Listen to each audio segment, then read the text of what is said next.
¿Saben ustedes lo que esto significa? Que ayer hayan hecho un acuerdo para surtir de gas Egipto e Israel a Europa, que va a poner a Putin así. Si algo está furioso, hoy va a estar más furioso.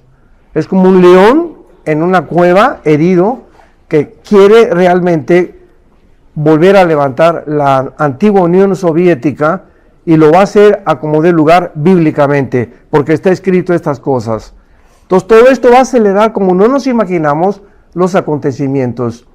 Y estamos en la próxima, tal vez, profecía bíblica, que es el arrebatamiento de la iglesia. Y quiero hablarles a ustedes en esta noche del arrebatamiento de la iglesia o del rapto de la iglesia. Abran sus Biblias en la primera carta a los Tesalonicenses, capítulo 4, y 1 Corintios, capítulo 15, versículos 51 al 53.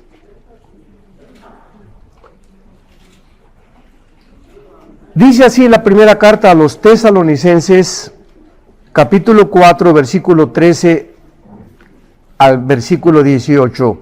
Y vuelvo a repetir, el próximo evento profético para cumplirse es el rapto de la iglesia. Es inminente, significa sin ninguna señal. Puede suceder ahorita saliendo, o mañana, o la semana que entra, o etcétera, etcétera. La mayor parte de los rabinos judíos están de acuerdo con muchos teólogos escatólogos cristianos de que el rapto posiblemente, casi es un 85-90%, suceda en la fiesta de las trompetas, entre septiembre y octubre, sin saber el día y la hora, porque es la próxima fiesta que falta por cumplirse de los judíos, y para que Jesucristo la pueda cumplir. Y la fiesta de las trompetas, como dice Pablo, la última trompeta no es la de las Apocalipsis, porque son para juicio. ¿Dónde está la última trompeta? En la Biblia, en el libro de los Números. Es la última trompeta que se tocaba, que es la 100ª trompeta que falta para reunir al pueblo de Dios en el Antiguo Testamento. Y cuando dice Pablo la última trompeta, lo vamos a ver con calma, se refiere al Yom Teruah en el hebreo, que es la fiesta de Hoshana, o la fiesta de las trompetas. Así que nos encontramos ahora sí que al borde de algo que va a suceder en el mundo.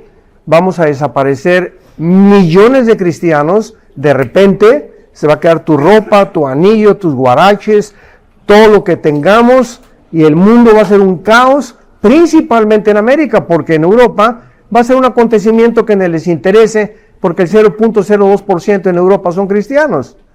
Pero imaginémonos en América, en México, y toda Latinoamérica, y muchos países de África, la India, que hay un gran avivamiento, Irán, que hay un gran avivamiento en Irán, y en China también, lo que va a acontecer. Los noticieros se van a amontonar, y ¿qué pasará? ¿Y qué van a explicar? ¿Por qué creen ustedes que desde 1946 aparecieron los famosos objetos voladores identificados, o los famosos ovnis? A partir de 1946 comenzó la aparición de ovnis en el cielo, fenómenos que se llaman objetos voladores no identificados, y la ciencia no sabe, y lo único que sabemos es que es algo cierto, porque astronautas como Jim Irwin, que fue el primero que usó el carro en la luna. Yo tuve el privilegio de ser su traductor en México en 1984. Alan, mi hijo, estuvo en la escuela en Estados Unidos con el hijo de Jim Irwin, con el astronauta.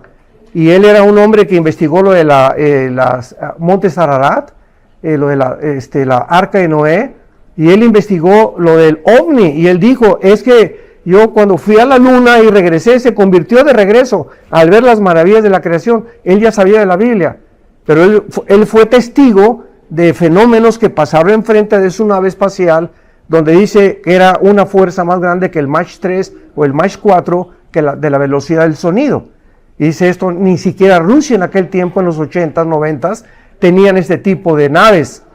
Entonces tenemos testimonios de astronautas, de gente culta, de gente no fanática, que no buscan amarillismo, de que algo está pasando en el espacio con la aparición de estos objetos voladores no identificados, y al mismo tiempo, claro que hay también falsos videos y falsas fotografías, pero hay muchas que son realidad. Ahora, nosotros no le llamamos ovnis, los cristianos. Yo tuve un encuentro con Maussan, no, creo que ustedes lo conocen, es un hombre en México que se dedica a la investigación de estos objetos voladores no identificados, y ahorita este hombre se está volviendo ya loco, ya se le brinca la cadena pero feo. Y cuando me dijo una vez en un programa de radio que, oiga, ustedes, ¿por qué los cristianos no creen en los ovnis? Y le dije, nosotros no negamos que haya este fenómeno. Claro que imposible negarlo. Científicamente hay videos, hay fotos, testimonios de pilotos de líneas comerciales que dan testimonio que realmente pasó cerca de los aviones o aeronaves, estas naves. No lo negamos, pero lo único que sabemos es que no se llaman ovnis, les llamamos OVIs, objetos voladores identificados, porque sabemos quién está detrás de este fenómeno.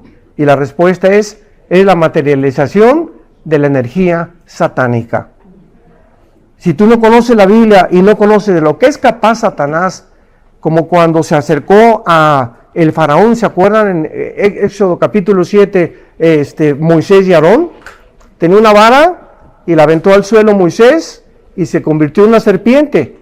Pero, ¿qué nos dice la Biblia? Que los brujos tuvieron el poder de algo completamente sin energía, completamente, ¿verdad? Que es madera, una vara, se convirtieron también en algo vivo.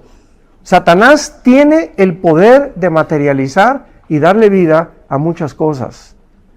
Entonces, ahora la pregunta es, si Satanás encuentra a los ángeles caídos detrás del fenómeno ovni, ¿con qué propósito? Bueno, ahora lo comenzamos a entender, para que cuando venga el rapto de la iglesia, el mundo explique al mundo, el mundo pseudocientífico, se los llevaron los ovnis. Vinieron los extraterrestres y se llevaron a todo. Y cuando el anticristo y el falso profeta aparezcan, los van a considerar extraterrestres. El falso profeta va a hacer llover fuego del cielo. Va a haber fenómenos, los demonios van a estar en el mundo, los ángeles caídos van a estar en el mundo, disfrazados de seres humanos como extraterrestres. Así que todo el escenario está preparado para los próximos meses o los próximos años que acontecerá en el mundo que vivimos. Y nosotros, adiós mundo cruel, ya nunca te veré. Ya nos vamos, hermanos. Se los digo con todo mi corazón. Prepárate para encontrarte con tu Dios. Dice la Biblia, primera de Tesalonicenses 4, versículo 13. Vamos a leerlo con calma y tratar de hacer una exégesis un poco más aplicada a las palabras originales. No queremos, comienza Pablo diciéndole a esta iglesia, no queremos que ignoren acerca de los que duermen. La palabra dormir se aplica en el Nuevo Testamento para los que han muerto en Cristo. Y no significa, o lo vamos a demostrar, que los muertos no están inconscientes. Lo vamos a demostrar a continuación.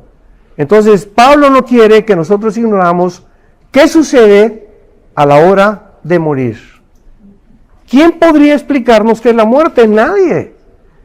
Nadie más que alguien que fue a la muerte, como Jesucristo, ascendió al trono y bajó a decirnos que Él tiene las llaves de la muerte y que nosotros vamos a tener un cuerpo semejante al de la gloria suya.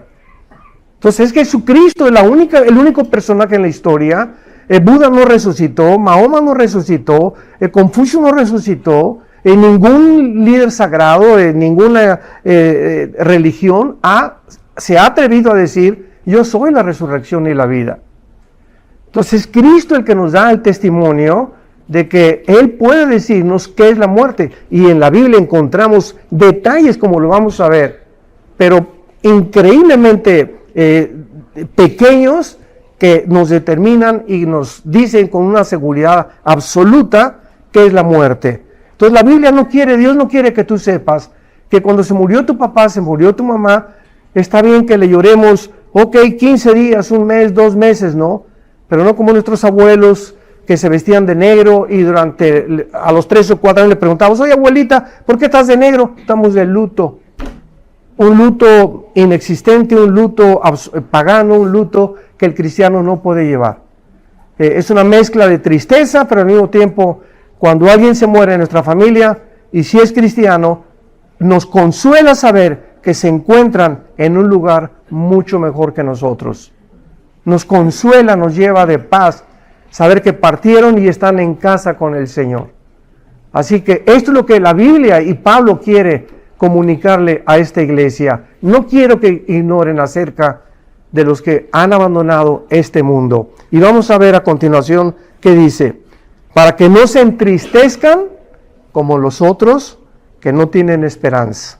El mundo llora a sus muertos 6 meses, 1 año, y ay, se murió y pasaron 2 o 3 años y viven en el pasado, ¿verdad?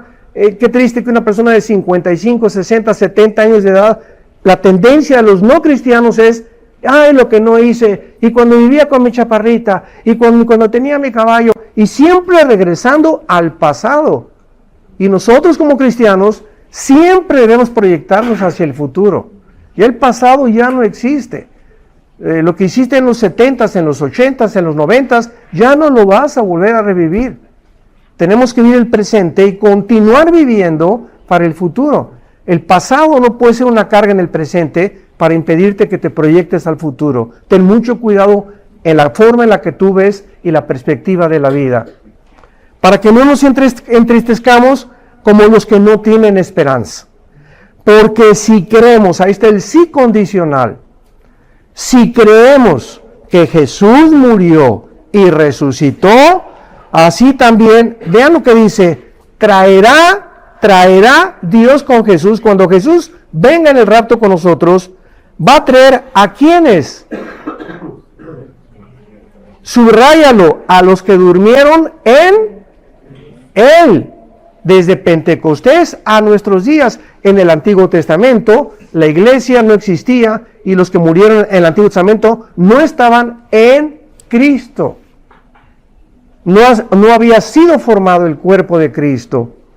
El Espíritu Santo no había bautizado, identificado, amalgamado a los seres humanos en un solo cuerpo, y el Espíritu Santo entraba en el Antiguo Testamento, se salía de los santos de Dios, y se quedaban solos, pero desde el Nuevo Testamento el Espíritu viene a tu vida y jamás se vuelve a salir hasta el día de la resurrección. Efesios 1, 13 y 14.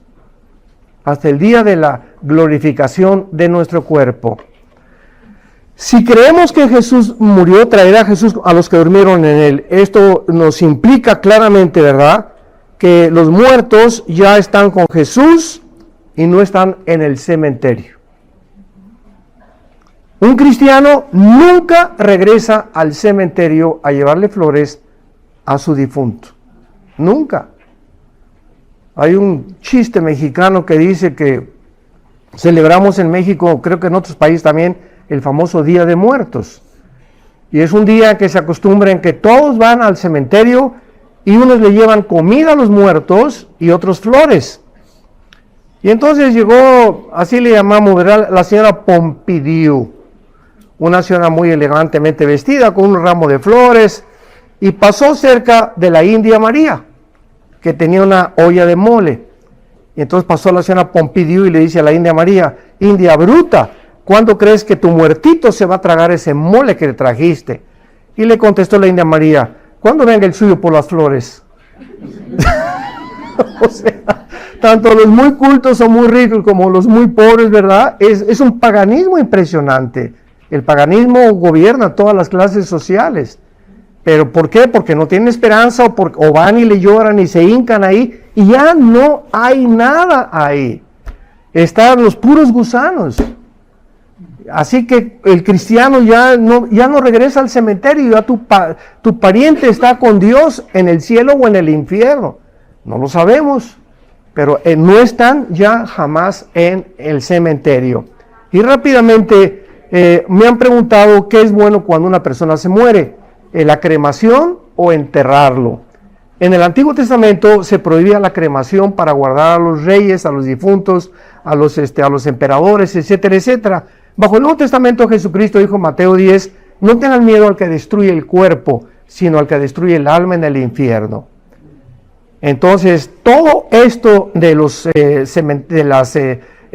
entierros, ¿verdad?, es puro comercio y puro negocio.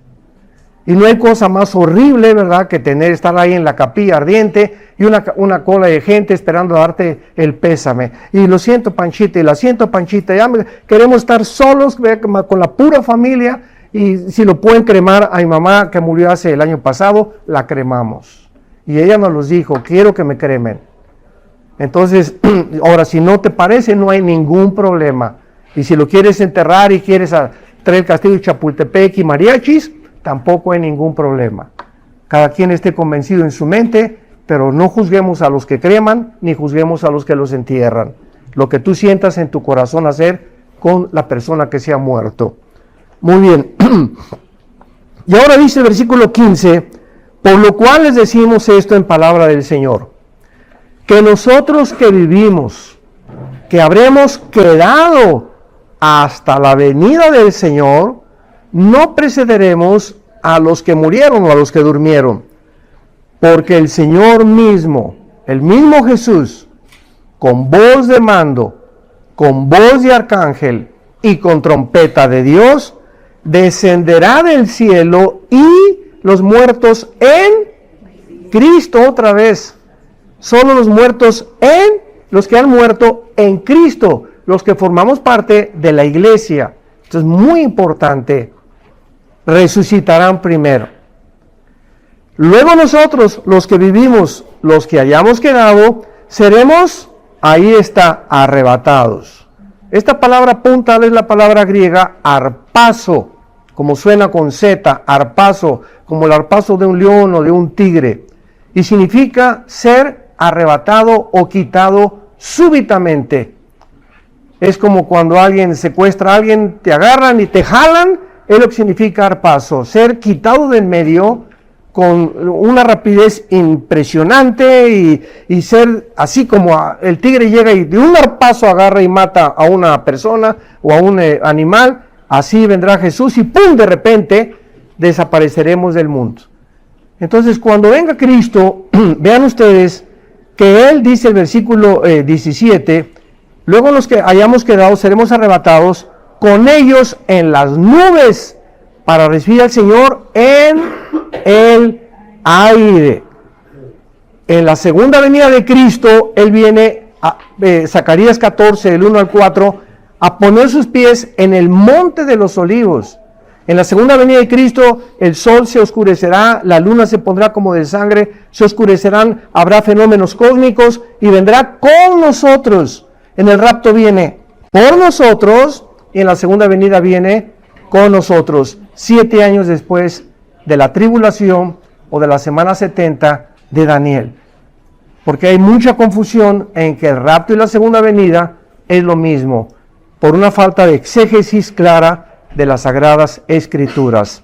Entonces, cuando venga el rapto, si viene ahorita, la próxima media hora, pues millones de personas van a desaparecer, los muertos van a resucitar, y nosotros vamos a ser transformados en un santiamén. Lo vamos a ver en Corintios, el apóstol Pablo, en un cerrar y abrir de ojos. De repente van a voltear y el esposo no va a estar la señora.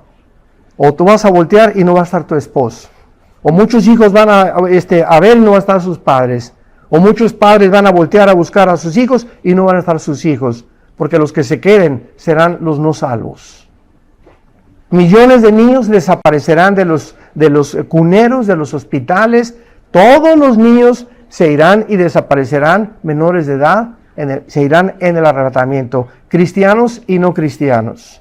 Porque son inocentes delante de Dios. Jesús dijo, dejad que los niños se acerquen a mí, porque de ellos es el reino de los cielos. Entonces, este acontecimiento es maravilloso. Y dice el versículo 16, por tanto, aliéntense los unos a los otros. Si estamos esperando al anticristo, ¿cómo vamos a alentarnos los unos a los otros? Esta es la esperanza que tenemos. En Tito capítulo 2, la esperanza bienaventurada y la manifestación gloriosa de Jesucristo viniendo por nosotros. Esto es lo que nos anima a seguir enfrentando el mundo. que ya viene Jesús por nosotros, que no se turbe nuestro corazón, que no tengamos miedo de que ya subió esto, que ya cayó la Wall Street, que el dólar, que la lucha de la moneda, que la invasión y que la guerra, que todo lo que esté pasando en el mundo. No tengamos miedo. Mientras más oscuridad, más cerca estamos que venga por nosotros Jesús. Así que esto es lo que nos alienta. Entonces, si alguien cree que la segunda venida y el rapto es lo mismo, pues entonces estás esperando al anticristo. Y nosotros no estamos esperando al anticristo, estamos esperando a Jesús que venga por nosotros en el aire. Retrocedamos ahora algunas páginas a la primera carta a los Corintios, capítulo 15, y veamos lo que Pablo escribe y continúa diciendo acerca del rapto de la iglesia por esta doctrina tan importante en la palabra de Dios.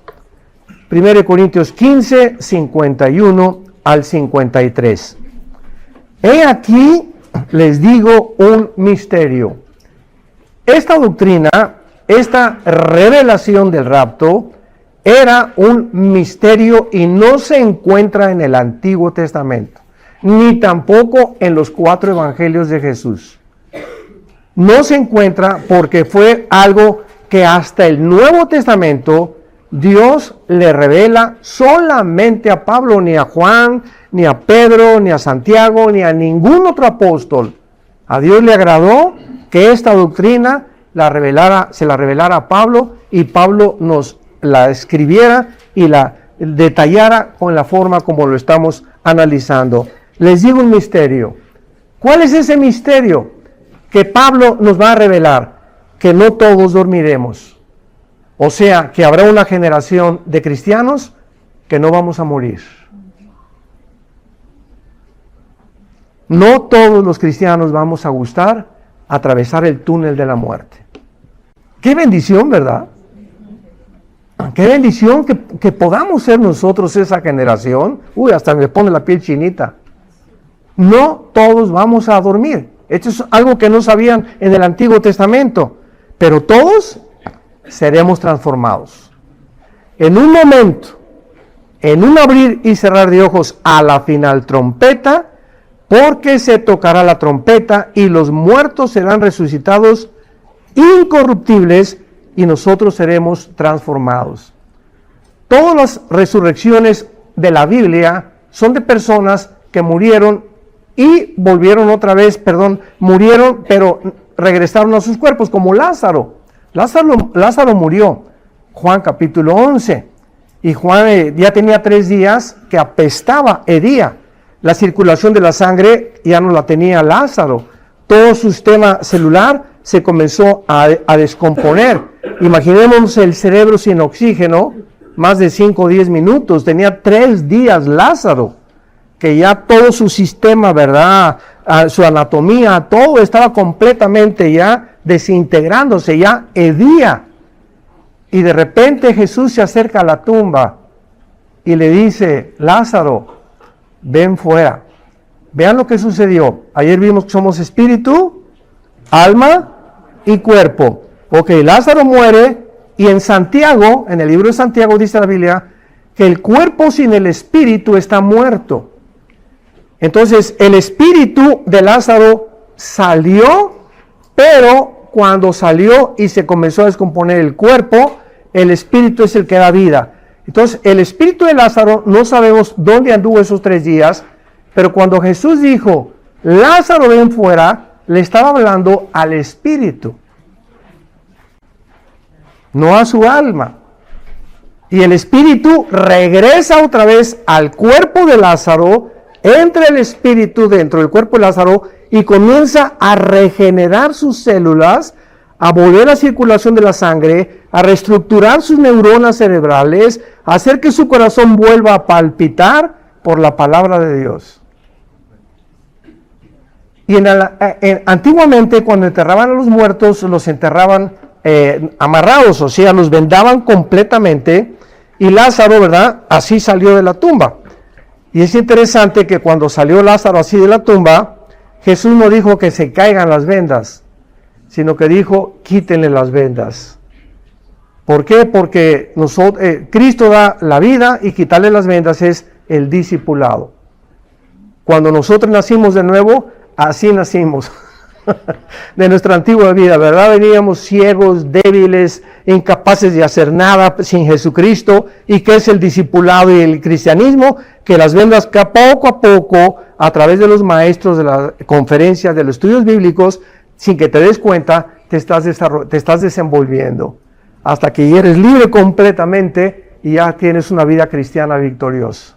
Pero toma tiempo para poder llegar a estar completamente libre de toda venda de esclavitud, de la ley que nos ata y que nos quiere mantener fuera de la libertad que nos dio Jesucristo.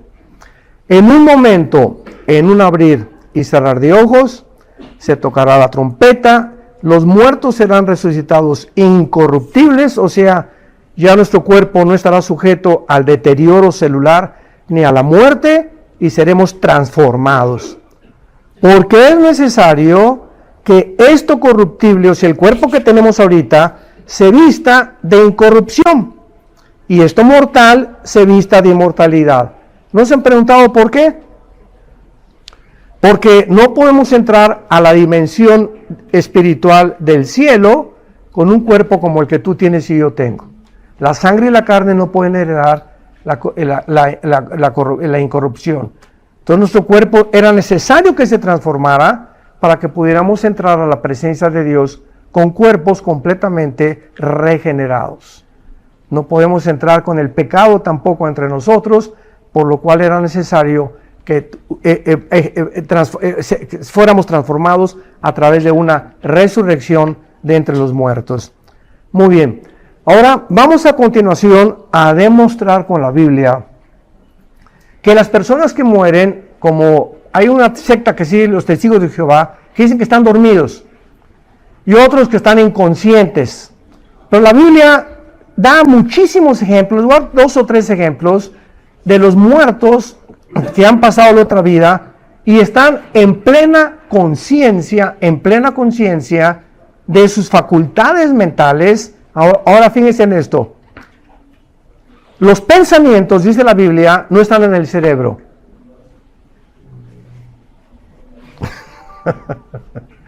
Los pensamientos no se encuentran en el cerebro, porque cuando tú mueres, el cerebro se lo comen los gusanos, ¿no?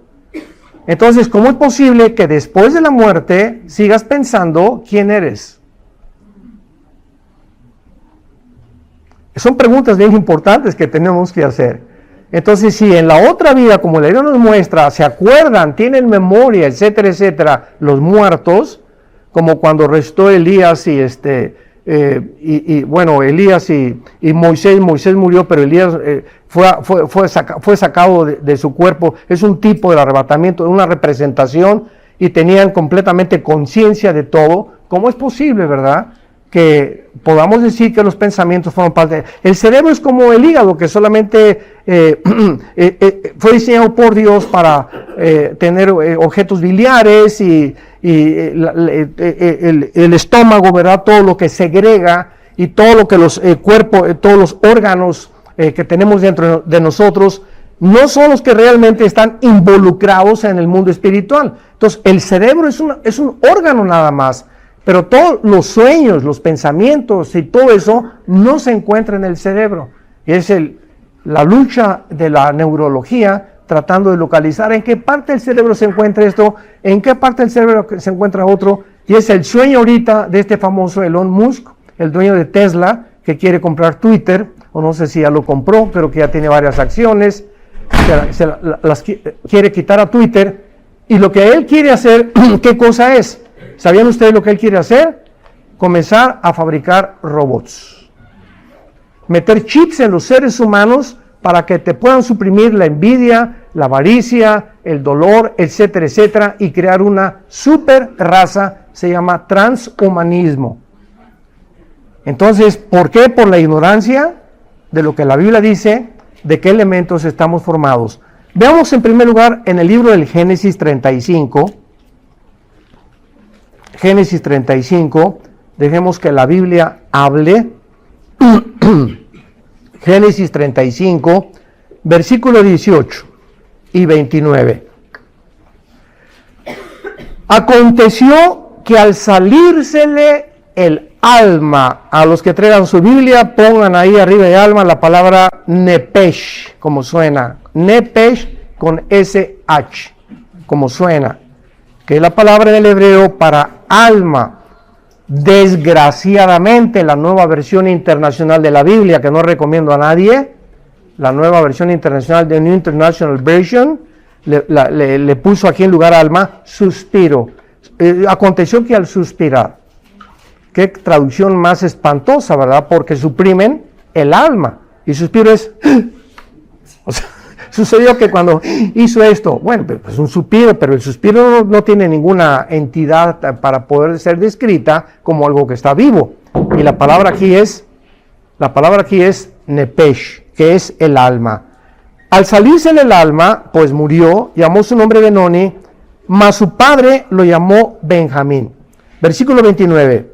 Y exhaló Isaac el ruach, apúntalo, se tradujo espíritu. La palabra hebrea para espíritu es ruach, pero la CH en hebreo se pronuncia como J, es ruach,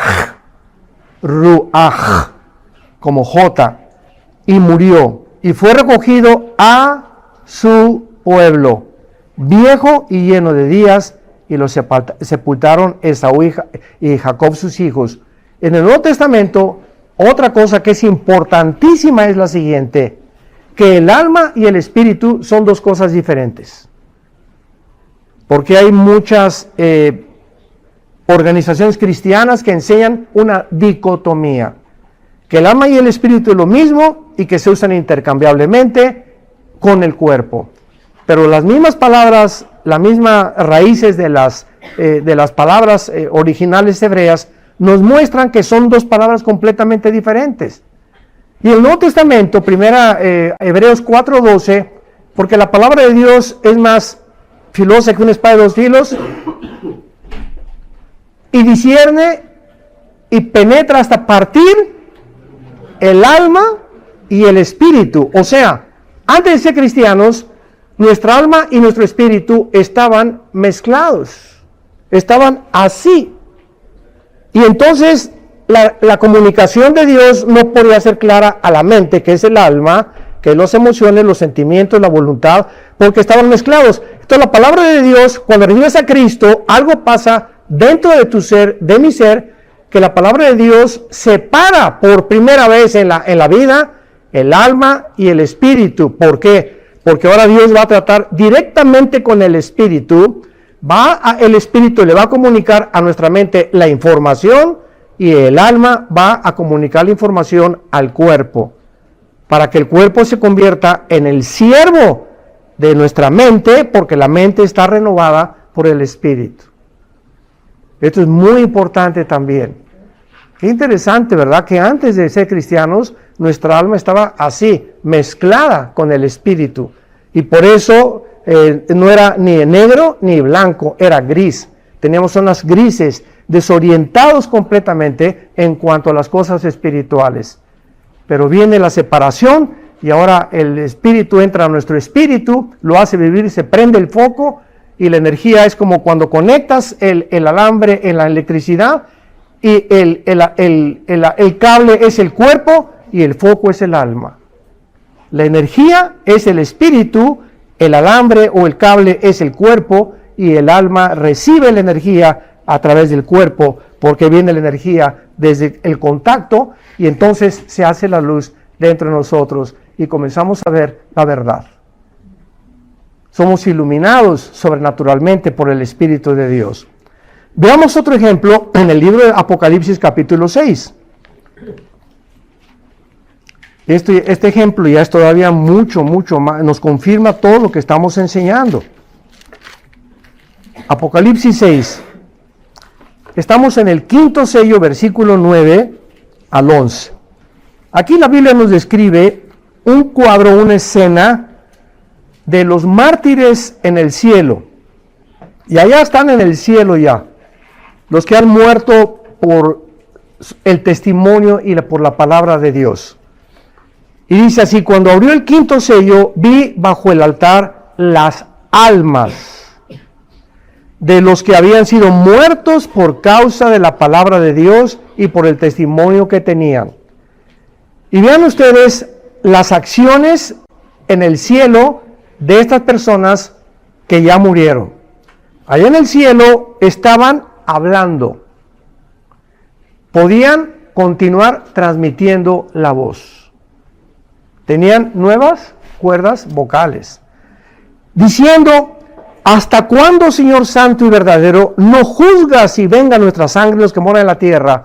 Podían comunicarse con Dios y tenían emociones y sentimientos todavía en el cielo, diciéndole a Dios: Señor, la tierra sigue siendo un basurero, un desastre.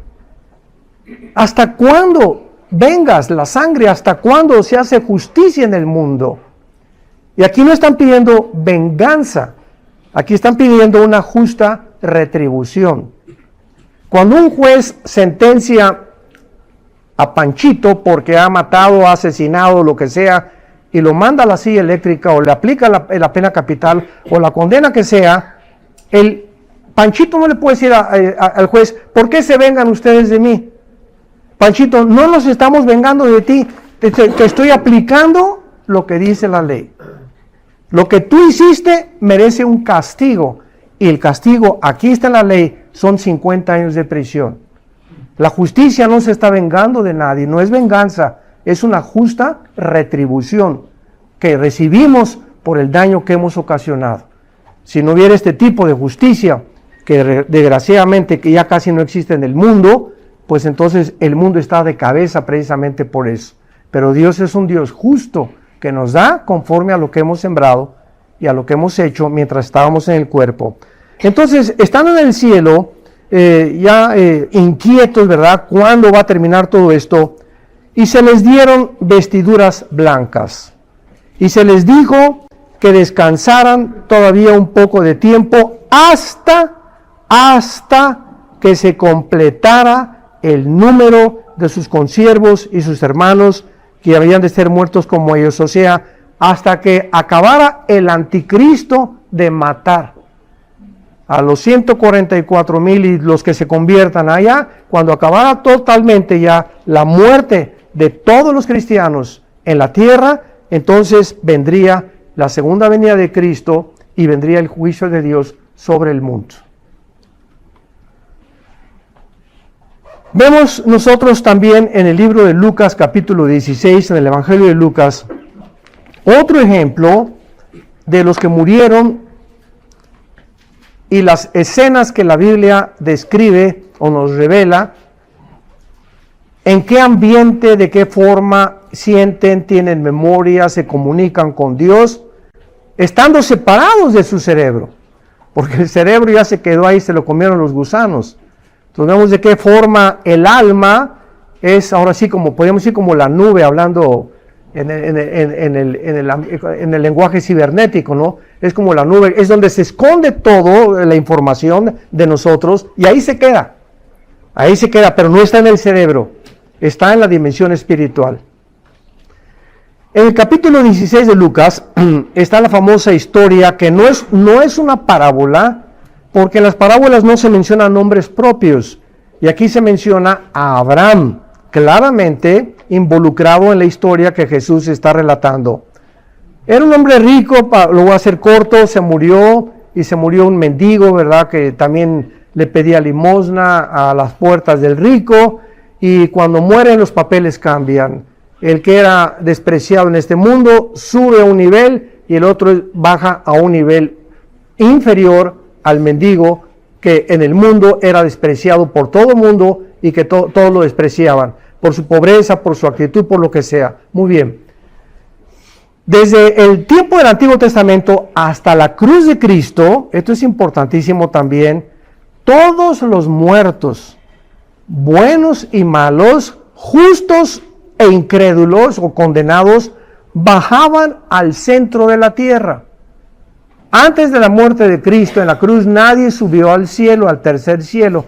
Bajaban al centro de la tierra, a un lugar que en el hebreo se llama Sheol, o el Seol famoso. La palabra Seol en el hebreo significa el lugar de la sepultura o el lugar de los muertos. Y tanto los buenos y los malos bajaban, pero no había ninguna revelación del Seol más que y murieron y se los tragó la tierra, y a todos los rebeldes, ¿verdad? En el libro de los Números oímos que se los tragó la tierra y descendieron al Sheol, buenos y malos.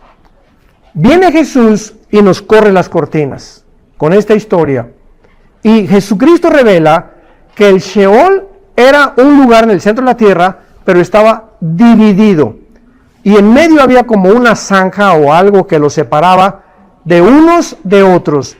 Los justos se encontraban en un lugar que se llamaba el paraíso o en el seno de Abraham. Y los incrédulos se encontraban en el lugar que en el griego se llama el Gena, que es el infierno. Pero estaban separados, no se podían juntar los unos a los otros. Y los que estaban en el lado del paraíso estaban esperando a que Cristo muriera, pagara por el pecado con su sangre, para que cuando Cristo, los 3 días y 3 noches que estuvo en la tumba, descendió al centro de la tierra Jesús y sacó a todos los que se encontraban en el paraíso para llevárselos con él al cielo. Y desde Cristo a nuestros días, todos los que morimos en Cristo, nos vamos inmediatamente al cielo. Ya no bajamos al centro de la tierra, porque el precio ya fue pagado. Ahora veamos qué interesante las condiciones en las que se encontraba este lugar y la actitud o la actuación de los muertos en este lugar. Dice el versículo 22, murió el mendigo y fue llevado por los ángeles al seno de Abraham. Y murió también el rico y fue sepultado. Y en el Hades, es la transliteración del hebreo o de la versión Septuaginta, que se tradujo del Sheol, se tradujo al griego Hades. Entonces, cuando vean ustedes Hades en el Nuevo Testamento, es la transliteración de la palabra Sheol al griego. Y en el Hades alzó sus ojos, o sea, en el centro de la tierra y en el infierno, y antes de la Cristo, seguían mirando. Seguían teniendo ojos, como los que tenemos actualmente. Vemos nosotros entonces que los muertos siguen viendo, ya muertos, pero con otros ojos, desde luego, en el infierno. Alzó sus ojos y vio de lejos a Abraham y a Lázaro en su seno. Este hombre reconoció a Abraham y reconoció, ¿verdad? Y a Lázaro, al mendigo que lo empujaba y no le quiso dar de comer y lo maltrató durante toda su vida. Pudo tener el contacto intuitivamente, espiritualmente, de poder ver quiénes estaban al otro lado o en el paraíso. O sea, del infierno se podía ver del lado del paraíso. Y eso agravaba todavía más el sufrimiento de los que estaban en el infierno. Entonces él, dando voces, o sea, mantenía otras cuerdas vocales. Los muertos, ya vimos, ven, oyen, pueden hablar, pueden comunicarse. Continuamos, o sea, la vida nunca se acaba, porque somos seres espirituales. Dando voces, dijo: Padre Abraham, ten misericordia de mí y envía a Lázaro para que moje la punta de su dedo en agua. Qué cínico, ¿verdad? Quería mandar a Lázaro, al que yo maltraté y todo, ahora que sea mi criado. Que él me traiga agua y que me moje la punta de mi lengua con agua. Qué cínico y qué deshonesto. Porque estoy atormentado en esta llama. Los que están en el infierno están literalmente siendo atormentados. Tú te preguntarás, ay, pues qué Dios tan cruel, etcétera, etcétera. ¿Sabes una cosa? Creo que a un hombre que ha violado a 5 niños, a un hombre que ha envenenado a millones de personas, a todos estos hombres que actualmente están diciéndole a los niños que no son niños, que son niñas, que son niñas o que son niños, pervirtiendo y destruyendo psicológicamente a las criaturas infantiles que no tienen todavía el sentido o la facultad para determinar si realmente son lo que son. ¿Se imaginan ustedes el castigo que deben de merecer? Y nos preguntamos que Dios es cruel cuando nos damos cuenta que Dios es un mundo. Como dijo una persona cuando creyó esto, es que cuando yo pienso en esto, recuerdo al que entró a mi casa violó a mi esposa y a mis 2 hijas enfrente de mí, las amarró enfrente de mí y las violó. Y he vivido con un dolor con todo mi corazón. Ni 500 años de cárcel podrían pagar, ni apaciguar el dolor que siento en mi alma. Todas estas gentes que ya, escuchen esto, hay seres humanos bíblicamente que se han deshumanizado, que ya son animales. Hay seres humanos que de acuerdo a Dios no merecen seguir viviendo. Por eso Dios aplicó la pena de muerte en la Biblia. Hay seres humanos que están tan pervertidos y están tan envenenados y son unos monstruos verdaderamente a la sociedad que hay que separarlos de la sociedad. Y esta es la razón por la cual Dios tiene que separar y tiene que haber un lugar de castigo. ¿Cuántos nazis murieron en la guerra y pues no fueron torturados, ni mucho menos, ni lo que le hicieron a los judíos, a los gitanos y a los homosexuales? Y algún día, si no en este mundo no la pagaste, la pagas en la otra vida. Pero a Dios nadie se le escapa, porque Él es un Dios de justicia. Y dice finalmente en el versículo 25, pero Abraham le dijo, hijo, acuérdate, o sea, tenía memoria, mantienen en el infierno, los que están en el infierno, mantienen el recuerdo de su vida anterior. Le dice a Abraham, acuérdate, ¿qué cosa quieres que me recuerde? Que recibiste bienes en tu vida y Lázaro y males también. Ahora este es consolado y tú atormentado. Además de esto, una gran cima nos separa. Versículo 27. Entonces le dijo, te ruego que me envíes a casa de mi padre, porque tengo 5 hermanos allá en Chile, 5 hermanos en México, 5 hermanos allá en mi casa, para que les testifique, a fin de que no vengan ellos también a este lugar de tormento. Este hombre le está diciendo a Abraham, por favor, que manden a alguien a mi casa y que se les aparezca en la noche un ángel y que les diga, el infierno es real, por el amor de Dios, cambien su opinión, acepten por la fe a Jesucristo, que alguien vaya a mi familia, estaba desesperado, para que no vengan también a donde yo me encuentro. Esto lo estaba atormentando aún más, de saber que su familia también era incrédula. ¿Y qué le contesta Abraham? Versículo 29. Abraham le dijo, a Moisés y a los profetas óiganlos, tienen la Biblia. La fe es por el oír y el oír por la palabra de Dios. La fe no es por ver que un paralítico se para. No, si yo veo un paralítico que se para, voy a creer en Dios. ¿Tú ves un paralítico que se para o ves a alguien que resucita a los muertos? ¿Y qué va a suceder? Te llenas de expectación, de asombro, y la pregunta es, ¿cuánto te va a durar estas experiencias emocionales? Este asombro, esta expectación, a los 3-4 días vas a seguir igual. ¿Por qué? Porque lo único que nos transforma es nacer de nuevo a través de la predicación de la palabra de Dios. Hemos sido renacidos por la simiente incorruptible, 1 Pedro 1:23, que es la palabra de Dios. Entonces no es por los milagros, nadie se va a convertir por los milagros. Jesucristo en Juan capítulo 2 dijo, y muchos creyeron en Él. Y Jesús dijo, pero Él sabía que no creían realmente en Él, que lo seguían por los milagros que estaba haciendo. Entonces no confiemos solamente porque hay iglesias, ¿verdad? Que milagros y milagros. Hay un predicador muy famoso que, bueno, ya no está ahorita, que decía que una iglesia que no hubiera milagros no era una iglesia. Ya comenzó a predicar herejías. Y el milagro más grande es la conversión de un ser humano. Ese es el milagro más grande que podamos experimentar. Abraham le dijo, a Moisés y a los profetas tienen. Y él entonces dijo, no, Padre, pero si alguno fuere de ellos de entre los muertos, ahí está. Si algún ángel va y se van a arrepentir. Abraham le dijo, si no oyen a Moisés y los profetas, aunque venga alguien entre los muertos, no es cierto que van a creer. Porque Dios ha escogido que sea a través de la predicación de la palabra de Dios. Ahora finalmente, muchos se preguntarán si cuando resuciten se van a parecer a John Travolta, o a la Mona Lisa, o a artistas, o lo que sea. Ya habíamos visto estas preguntas, ¿no? Y vamos a terminar en Filipenses capítulo 3 contestando esta pregunta, versículos 20 y 21. ¿Qué cuerpo vamos a tener cuando resucitemos en el rapto? Los que lleguen al rapto. Filipenses 3, 20 y 21.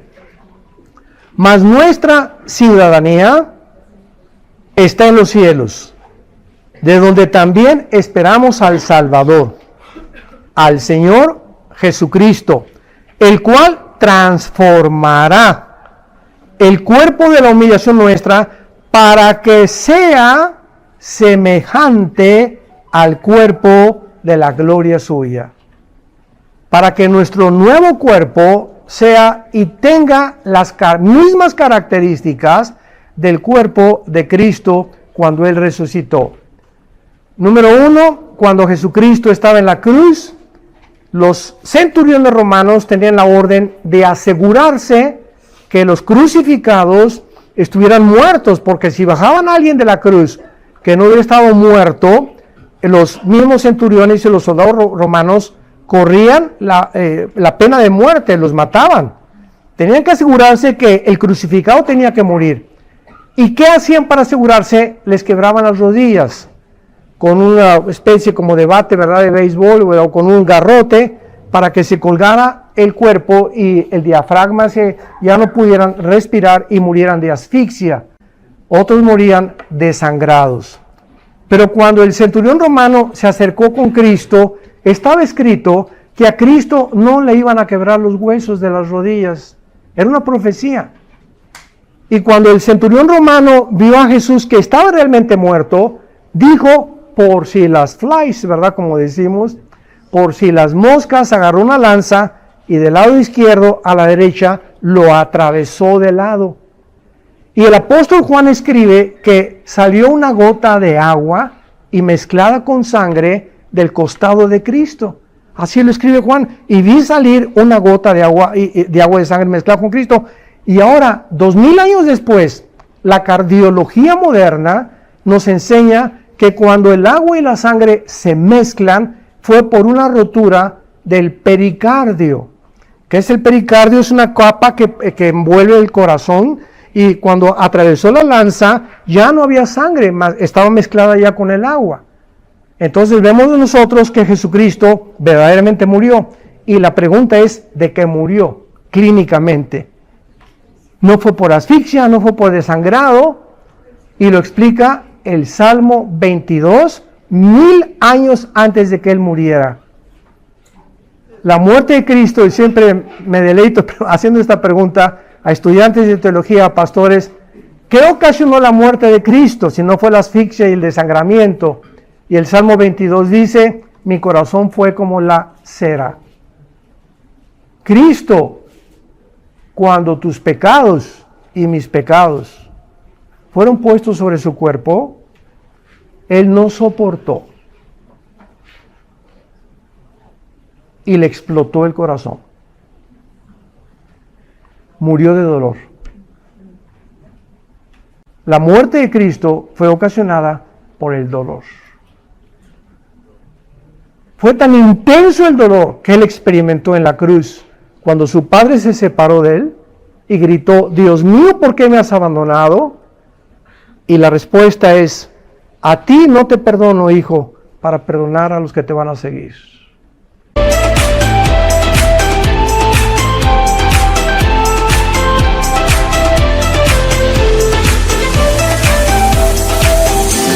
Đây là lần đầu tiên, cũng là lần cuối cùng tôi nói tôi yêu em đến khi nào em chết. Tôi lau mồ yên mà đẹp, thằng con em lập gia đình đàng hoàng, tôi mới lấy vợ khác nếu thích. Tình yêu chỉ mang tính thời điểm, có khi rất đầy, có lúc lại rất vơi, giống như tích tắc trong một khoảng thời gian vậy. Và những lời thề ai cũng quên mất thôi. Người ta tự gọi bản thân là chung thủy, chẳng qua chưa tìm được người nào tốt hơn. Đến một lúc nào đó rồi họ sẽ lãng quên bao lời ở trên môi từng nói ra ngọt xớt. Đôi điều bất chợt nhưng là ký ức không tan, để rồi cứ tự làm bản thân chạnh lòng. Giữ gìn 10 năm có khi lại không đạt, 1 phút đã chiến thắng tận dụng thì thành công. Mong muốn trong tim anh chẳng cho là nghĩa lý, nhưng tăm tối cuộc tình bình minh sẽ mang đi. Đừng tin đó là hoàng tử khi chỉ nhìn tuấn mã, muốn nhân duyên đại cát phải lường trước an nguy. Yeah, yêu nhau đừng thế thúc. Yeah, yêu nhau đừng thế thúc. Yeah, yêu nhau đừng thế thúc. Yeah, yêu nhau thì đừng thế thúc. Yeah.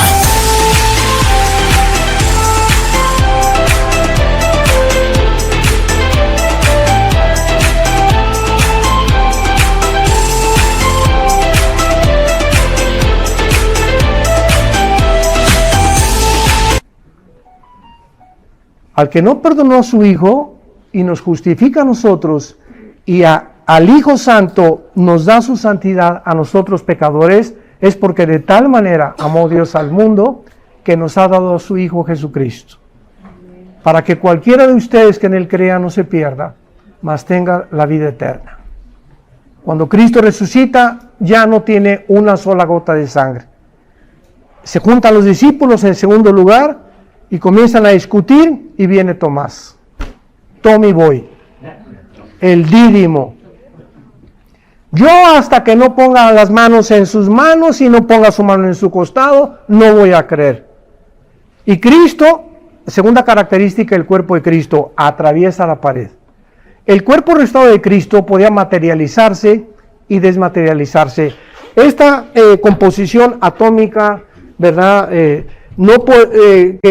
Todo está formado por átomos en toda la materia, principalmente el carbono, que es el elemento que forma casi todo el universo. No puedo yo ahorita hacer esto y pegarle, porque la composición atómica de los átomos son más gruesos que los átomos que tengo en mi mano. Pero la composición de Cristo, del nuevo cuerpo de Cristo, podía atravesar la materia y volver a salir de la materia o materializarse y desmaterializarse a voluntad. Y entonces lo demuestra cuando le dice a Tomás, ven para acá, pon tu mano en mi mano. Y cuando Tomás pone la mano en la mano de Cristo, no atraviesa la mano de Cristo, toca algo sólido. Ahí estaba materializado el cuerpo de Cristo. Y cuando metió su mano a su costado, tocó realmente algo sólido. Porque la composición de Cristo se podía materializar y desmaterializar. Podía volverse algo sólido y podía desmaterializarse, porque es la característica que vamos a tener. En tercer lugar, Cristo ascendió al cielo y la fuerza de la gravedad ya no obtuvo poder sobre su cuerpo. Él venció lo que nosotros no podemos vencer todavía, que es la fuerza de la gravedad. Y finalmente, en Lucas, en el capítulo 24, para terminar, ya Cristo camina resucitado, comienza a aparecerse a más de 500 personas, y va caminando con los discípulos a Emaús, y les dice a los discípulos, ¿no tienen algo de comer? ¿No hay por ahí algo de cordero que tengan por ahí? No, porque no estaban en Turquía, ¿verdad? Entonces, con Cristo, con su nuevo cuerpo resucitado, con nuevos ojos, nueva lengua, nuevas cuerdas vocales, todo, no sabemos la composición interna de nuestro cuerpo, pero lo que sabemos es que va a seguir asimilando comida porque comió pescado y miel. Entonces nuestro cuerpo resucitado será materializado, desmaterializado, no estará sujeto a las leyes cósmicas ni de la gravedad que está sujeto al universo, vamos a poder comer, etcétera, etcétera, y vamos a resucitar jóvenes. Ya no va a haber flacos, gordos, ¿verdad? Chaparros, altos, vamos a tener, me imagino, ¿verdad? Un cuerpo, ¿verdad? Pues bastante agradable. Por eso les decía a los jóvenes, espérense al milenio, para que se casen allá. No te la vas a acabar con la muchacha que Dios te va a tener o con el Rambo que Dios tiene para tu vida. Pero tenemos la Biblia, la palabra profética más segura, a la cual haríamos hoy más que nunca estar atentos. Como una antorcha que alumbra. No separes este libro de tu casa, de tu familia, de tu oficina, de tu vida personal, de tus hijos, de tus padres. Y este mensaje, compártanlo. Porque tú vives y sigues viviendo, y yo también, con el único propósito de ser sus testigos.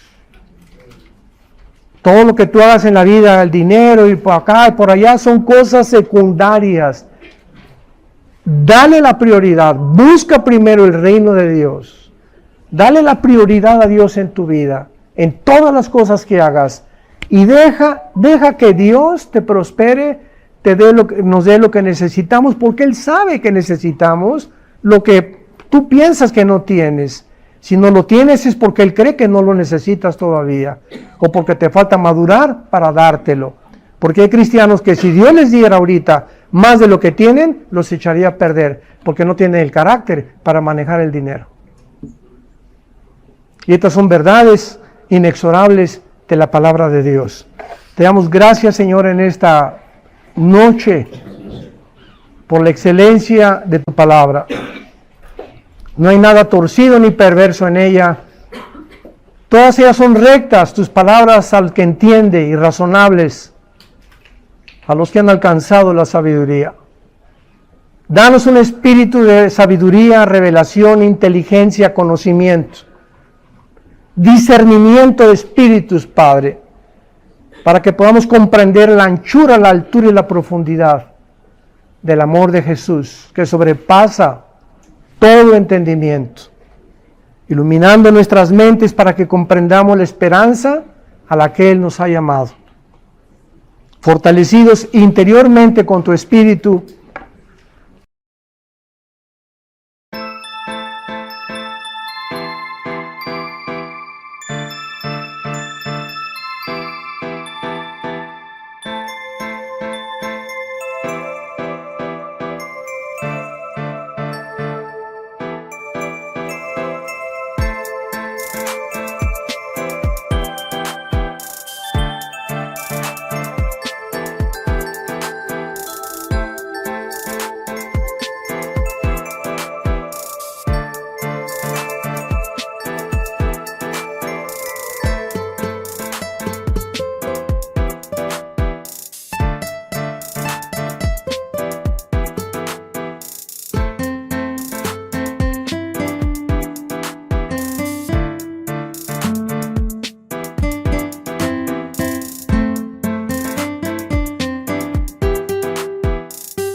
smile.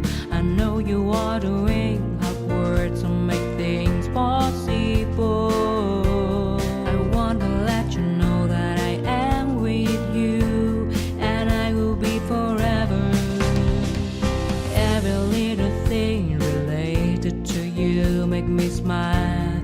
I know you are doing hard work to make things possible. I want to let you know that I am with you, and I will be forever.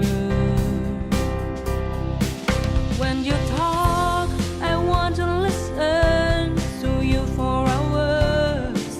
When you are there beside me, I feel like looking at you all the time. My love for you will never really change. Just want to tell you that you mean a lot to me.